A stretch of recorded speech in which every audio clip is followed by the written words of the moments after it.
ભજન બાબુ બધાને એમ સમજાય એવું છે નહીં. એની માટે મેં હમણાં કીધું એમ સંતના શરણાની જરૂર પડે. સવારામ બાબા કહે છે, દેખી લો દુનિયામાં જાતા સર્વે ક્યાં જઈને સમાતા. આપણી પેઢીઓની પેઢીઓ વહી જાય પણ બધા જ્યાં ક્યાં એ કોઈ નક્કી કર્યું? વિચારવા જેવું તો કંઈક છે. ક્યાંથી આપણે આવ્યા છે, શું કામ આવ્યા છે, ક્યાં છે, ક્યાં જવાનું છે, આનું કઈ નક્કી જ નથી થતું. દ્વારકા વાળા કે હરિદ્વાર જવું છે, જુનાગઢ વાળા કે પાવાગઢ જવું છે, પાવાગઢ વાળા કે રણુજા જવું, તો હા શું ક્યાં છે? આ બધું સમજાય તો મેળ પડે એવું છે, બાકી તો નગર બધું ઉપર થઈને જાય.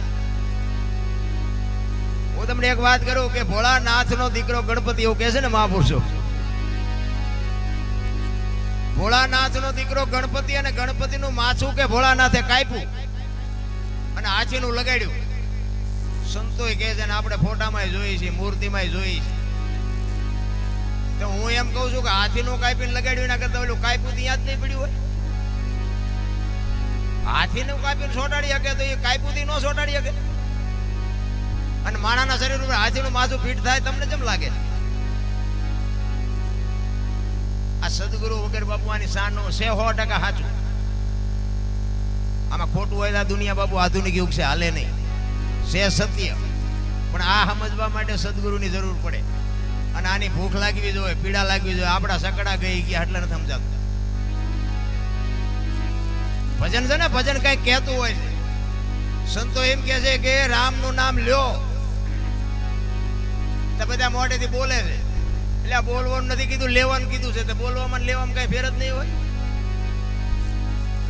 અને જેને લેવાઈ ગયું ને એને જ આ દુનિયા યાદ કરે છે. 5 તત્વનો દેહ છે ને રામ. 5 તત્વમાં ભળી જવાનું છે. કોઈ નહીં કે દીકરો હોય, બાપ હોય, માં હોય, ભાઈ હોય, પત્ની હોય, દીકરી હોય. આ ખોળિયામાં જીવ નીકળી જાય ને એટલે કાઢો કાઢો કાઢો. જે ભગવાન પૂરું થઈ ગયું. બધા કે મારા દીકરા વગર મને ખાવું નથી ભાવતું, મારા દીકરા ગયા પછી દૂધ નથી ખાતું, ગોળ નથી ખાતું, ભેગો હળગી ગયો હતો. તો બધી વાતો થાય. મારા રામ કાંઈ નથી થતું. આ બધી દુનિયા સ્વાર્થની હગી છે.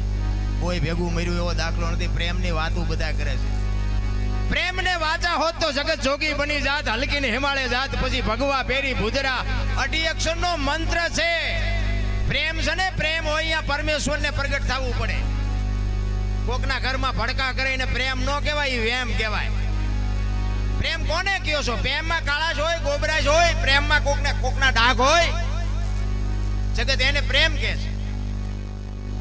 અરે મારા રામ ઊંધું હાલ્યું છે, તમે કોને કહેવું? પોતાના ભાણ કે તું ભટકીશ નહીં, મથી લે અંદર. બાપુ કાંઈ કરવાની જરૂર નથી. સવારામ બાબાએ એક વાણીમાં એમ કીધું કે જગત કહે છે નથી જીવવું, તે મરે છે કોણ?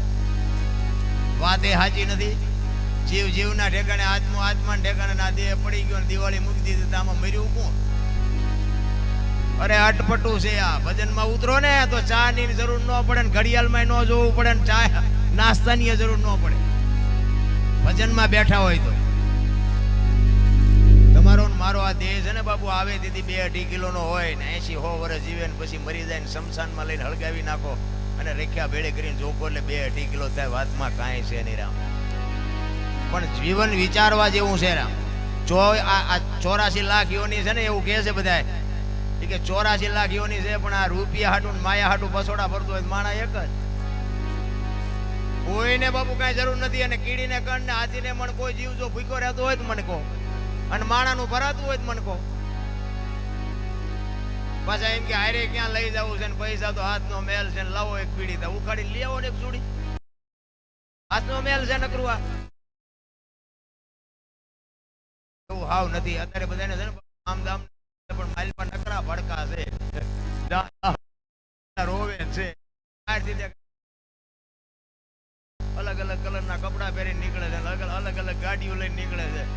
ઘરે જઈને અંદર જોવો તો ખબર પડે કે આમને ભડકો સેવડો ગામમાં કોઈ જ નહીં હોય. શું આ સંપત્તિને કરવાની રામ?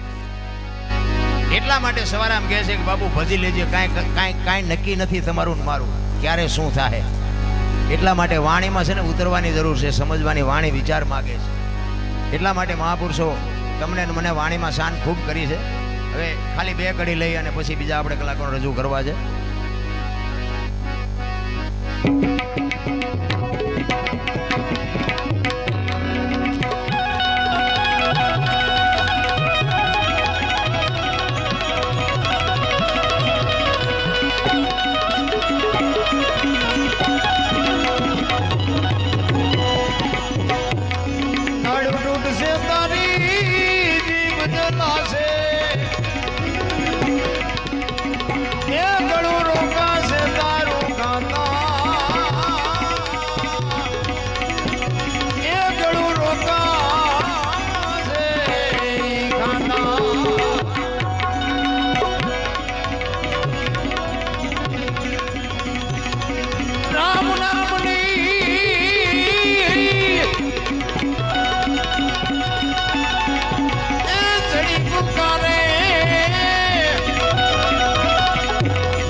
બધાય શાંતિથી સાંભળ્યો બદલ બધાનો આભાર. કાંઈ ભૂલ ચૂક થઈ હોય તો માફ કરજો. જય માતાજી, જય સિયારામ.